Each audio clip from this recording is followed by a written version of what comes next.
Hello friends, मैं आ गई हूँ आप सभी के साथ आज के एपिसोड की लेटेस्ट अपडेट्स को लेकर। तो आज के एपिसोड की शुरुआत हम करते हैं। जैसे कि कल के एपिसोड के एंड में मैंने बताया था कि राजपाल अनु और बाला से मिलने के लिए आया था और उनसे हाउस टैक्स को भरने की बात करी थी और इसी के बीच उन लोगों की आपस में झगड़ा हो जाता है। तो आज के एपिसोड की शुरुआत होती है अनु बड़ी ही परेशान होकर बाहर आ रही होती है, तो इंदिरा और नंदिता से टकरा जाती है। वो दोनों उससे पूछती है कि क्या हुआ। अनु बताती है कि राजपाल आया था टैक्स की बात करने के लिए। तो इंदिरा उसे समझाती है कि परेशान मत हो, इसमें परेशान होने वाली क्या बात है। हम सभी काम कर रहे हैं, इस बार हमारा अचार का भी अच्छा खासा ऑर्डर हुआ है और अनु की रसोई भी अच्छी चल रही है और अनुज भैया की जॉब भी लग गई है, तो सब मिलके कोई ना कोई इंतजाम कर लेंगे। नंदिता कहती है हाँ, हम सभी मिलकर संभाल लेंगे। आप बस अपनी शादी की चिंता कीजिए। दूसरी तरफ केंजल को आता देख परेशान होते हुए अनु से रोक देती है। केंजल बड़ी परेशान होती है। अनु पूछती है कि क्या हुआ, तो वो उसे बताती है कि माही की स्कूल टीचर ने बुलाया था और बताया कि परी स्कूल में चुपचाप बैठी रहती है, ना किसी एक्टिविटी में पार्ट लेती है, ना ही पढ़ाई करती है अब अच्छे से। पता नहीं क्या हो रहा है, बट वो किसी चीज में इंटरेस्ट नहीं दिखाती। कहीं उसे कोई साइकोलॉजिकल इशू तो नहीं हो गया है। अनु उसे समझाती है कि परेशान मत हो, कुछ नहीं हुआ होगा। घर में इतना सब कुछ चल रहा है, बार बार ऐसी हरकतें हो रही है, ऐसी दिक्कतों की वजह से शायद वो परेशान हो रही होगी। और तू खुद सोच, पहले तुम लोग अमेरिका में थे, वहां इतना कुछ हुआ, गुंडे आ गए, पिस्टल आ गई, पिस्टल लेके, और फिर तुम लोग वहां से यहाँ आ गए। उसके बाद मिस्टर शाह का घर से चले जाना, फिर घर वाली दिक्कत, और उसके बाद तुम लोगों के झगड़े इतने होते हैं। तो हो सकता है बच्ची परेशान हो, तो तुम चिंता मत करो, सब ठीक हो जाएगा। किंजल कहती है शायद यही वजह है कि बच्चे आपके साथ खुश रहते हैं। अनु किंजल को समझाती है कि वो जबरदस्ती का रिश्ता ना निभाए, उसकी कोई जरूरत नहीं है इतना कुछ झेलने की। मैं नहीं कर पाई, लेकिन तुम्हें भी नहीं करना है। और मुझे इस बात का बहुत गर्व है कि मैंने उस समय अपनी खुशी को चुना और मैं उस रिश्ते से बाहर आ गई। परी भी कल को बड़ी हो जाएगी, अपनी पढ़ाई पूरी करके करियर बनाकर सेटल हो जाएगी और अपनी लाइफ में शादी कर लेगी, अपने बच्चों के साथ बिजी हो जाएगी। फिर तेरा क्या होगा? आज तो उसके लिए अपनी सारी चीजें सेक्रीफाइस तो कर दी है, पर कल को इसका क्या रिजल्ट होगा? अच्छी बात है कि तूने तो कोशिश करी, लेकिन अगर तुझे कभी भी लगे कि बस अब हो गया है, उसी पल तुरंत के तुरंत उस शादी से निकल जाना। कोई जरूरत नहीं है ये सब झेलने की। मेरे से भी नहीं होता, मैं भी नहीं झेलती अब। नंदिता को देख, उसने कितनी हिम्मत करी और अपने पति को छोड़ दिया। इंदिरा कहती है कि मेरे बेटे ने जो कुछ मेरे साथ किया, उसके बाद तो मैं भी नहीं कहूंगी कि तुम अपनी बेटी के लिए अपना ख्याल रखना छोड़ दो या फिर अपनी फिक्र मत करो। मेरी मानो तो अपना भी देखो, अपना भी ख्याल रखो और अपने लिए भी कुछ सोचो।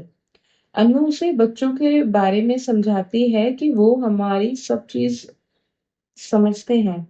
तुम्हें लगता होगा कि शायद वो छोटे हैं, उन्हें कुछ नहीं पता, पर ऐसा नहीं होता। तो एक बार परी से बात कर, वो जरूर समझेगी। और फिर भी अगर तुझे लगे कि इस रिश्ते में रहना है तो तुम्हारी मर्जी, पर हाँ, इसका असर मेरी परी पर नहीं आना चाहिए। और भी चीजें बोलकर अनु उसे मोटिवेट करती है और अपने बारे में और अपनी खुशियों को सोचने के लिए केंजल को कहती है। केंजल वहां से अंदर चली जाती है। अनु कहती है ठीक है, मैं तेरे लिए खाना लाती हूँ, तो हाथ मुंह धो ले।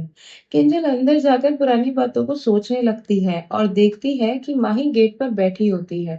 तुरंत वहां से फोन पे बात करता हुआ तोशु उसके सर पे हाथ मारता हुआ चला जाता है, लेकिन वो उसे देखती रह जाती है और ऐसे ही परेशान बैठी रहती है।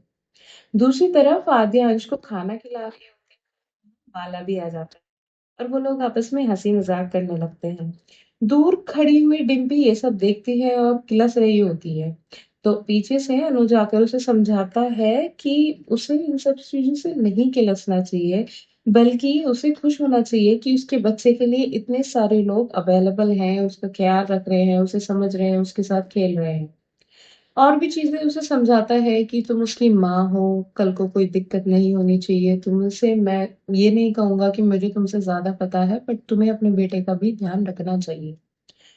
डिम्पी ये सब सुन रही होती है और ये सब कह के अनुज वहां से जब चला जाता है तो डिम्पी कुछ नहीं समझती, उल्टा ये और बोलती है कि मैं यहाँ हमेशा तो रहने वाली हूँ नहीं, लेकिन मैं जब तक यहाँ हूँ मैं ये सब नहीं होने दूंगी, और जब मैं यहाँ से जाऊंगी तो इसकी बढ़िया वाली बैंड बजा कर जाऊंगी।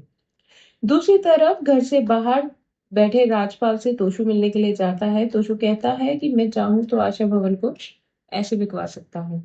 राजपाल उसकी बातों पर यकीन नहीं करता और कहता है, तो तोशु कहता है कि मेरी बिल्डर से बात हो गई है और मैं बिकवा दूंगा, लेकिन बदले में मुझे 20% सेलिंग प्राइस का चाहिए।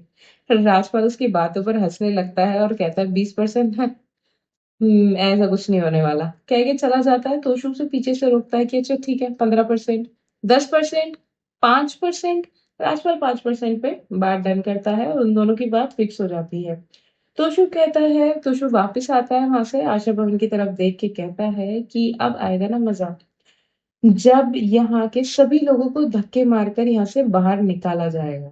दूसरी तरफ अनु और अनुज दोनों प्रेजेंटेशन देने जाते हैं ऑफिस में और उनकी प्रेजेंटेशन काफी अच्छी होती है। सबको उनकी प्रेजेंटेशन बहुत पसंद आती है और ये लोग बताते हैं कि हमारा यूएसपी है माँ के हाथ का खाना, मतलब कि बाहर का खाना जिसमें माँ के हाथ का स्वाद हो।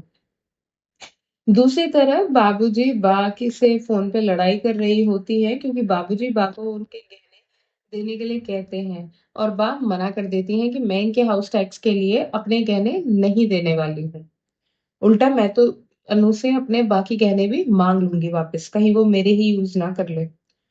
दूसरी तरफ अनु और अनुज मार्केट में गोलगप्पे खा रहे होते हैं और पुरानी बातों को याद करते हैं कि पिछली बार जब उनकी शादी हुई थी तो कैसे कैसे हुई थी, कितने धूमधाम से हुई थी, और एक दूसरे को समझाते हैं कि कोई बात नहीं, वो सब पुरानी बातें हैं, हम नई शुरुआत करते हैं।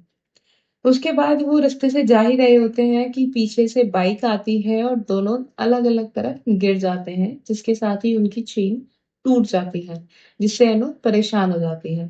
इसके साथ ही यहाँ के एपिसोड का अंत होता है। मिलेंगे कल इसी समय पर नए एपिसोड के अपडेट्स के साथ। Bye bye.